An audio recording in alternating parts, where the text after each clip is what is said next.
Cover కూర్చోండి.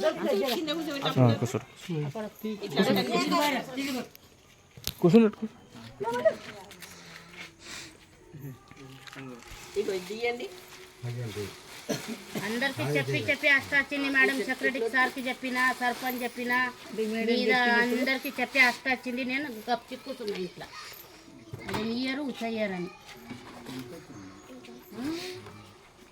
సరే ముఖేష్, ముఖేష్ ఇంట్లో కూర్చోబెట్టు. ముఖేష్కి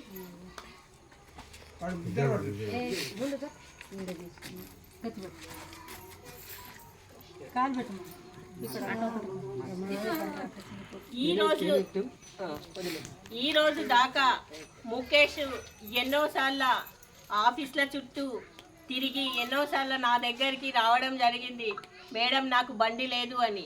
అయినా ఏ ఆఫీసర్ కూడా ముఖేష్ గురించి ఇట్లాంటి వికలాంగుల గురించి పట్టించుకోకుండా ఉన్నాడు. కాబట్టి ఈరోజు ముఖేష్ని చూస్తే నాకు చాలా బాధ అనిపించి నేను నా సొంత డబ్బులతోని ఈ వీల్ చైర్ కొని ముఖేష్కి ఇస్తున్నాను గిఫ్ట్గా.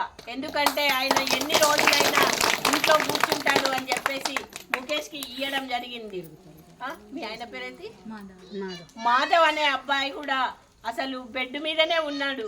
అతనికి కూడా ఒకరోజు నేను వీల్ చైర్ తీసుకొచ్చి మాధవ్కి కూడా నేను డొనేట్ చేస్తాను.